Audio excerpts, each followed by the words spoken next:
2 সপ্তাহের মধ্যেই বৈঠকে বসবেন রুশ প্রেসিডেন্ট ভ্লাদিমির পুতিন এবং ইউক্রেনের প্রেসিডেন্ট ভলোদিমির জেলেনস্কি। হোয়াইট হাউসে যৌথ আলোচনায় এই ইস্যুতে রাজি হয়েছেন দুই নেতা। মার্কিন প্রেসিডেন্ট ট্রাম্পের নেতৃত্বে আলোচিত ওই বৈঠকে অংশ নেন ইউক্রেন সহ ইউরোপের বিভিন্ন দেশের নেতারা। বৈঠক চলাকালে রুশ প্রেসিডেন্টের সাথে ফোন আলাপ করেন ট্রাম্প। এরপরই নিশ্চিত হয় বিবাদমান দুই পক্ষের মধ্যে আলোচনার বিষয়টি। এদিকে যুদ্ধবন্ধের সমঝোতার বিষয়টিকে রাশিয়ার জন্য বিজয় হিসেবে দেখছেন বিশ্লেষকরা। এলএমই সার্টিফাইড বিশ্বসেরা কপারে তৈরি ওয়ালস এন্ড কেবলস, যা আপনার স্থাপনাকে রাখবে সব সময় নিরাপদ। নানা নাটকীয়তার শঙ্কার পর রাশিয়া ইউক্রেন যুদ্ধ বন্ধে অবশেষে মার্কিন প্রেসিডেন্টের ডাকে আলোচনার টেবিলে ইউরোপের নেতারা।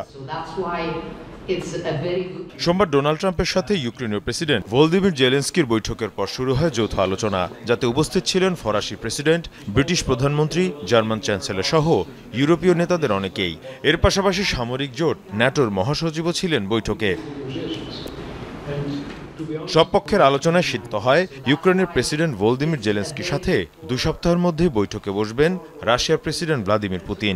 দুই রাষ্ট্রপ্রধানের বৈঠকের পর অনুষ্ঠিত হবে ত্রিপক্ষীয় সামিট, যাতে পুতিন, জেলেনস্কি ছাড়াও অংশ নেবেন মার্কিন প্রেসিডেন্ট ডোনাল্ড ট্রাম্প। আমরা মনে করি যুদ্ধ বন্ধের এটাই কার্যকর পথ। এর পাশাপাশি আঞ্চলিক নিরাপত্তা নিশ্চিতের পথও এটি। সত্যিকারের সমঝোতা তখনই সম্ভব যখন যুক্তরাষ্ট্র রুশ আলোচনায় ইউক্রেনে উপস্থিত থাকবে। এ ধরনের আলোচনার পরেই কেবলমাত্র অস্ত্রবিরতি সম্ভব।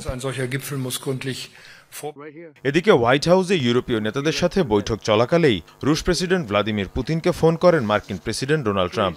40 মিনিটের মতো কথা বলেন তারা। ভ্লাদিমির পুতিনকে ভলোদিমির জেলেনস্কির সাথে দ্বিপাক্ষিক এবং ত্রিপক্ষীয় বৈঠকের প্রস্তাব দেন ট্রাম্প।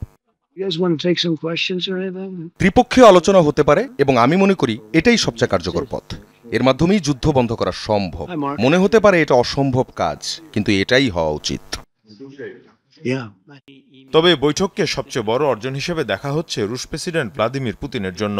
একদিকে ক্রাইমিয়ার মতো ভূখণ্ডের দাবি ছাড়তে হচ্ছে ইউক্রেনকে, অন্যদিকে বিশ্ব রাজনীতির মঞ্চে নিজের অবস্থান সুসংহত করলেন ভ্লাদিমির পুতিন।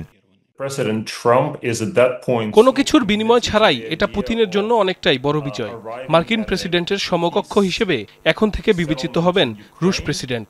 তাই চাইলেই এখন থেকে ইউরোপ আর তাকে কোণঠাসা করে রাখতে পারবে না।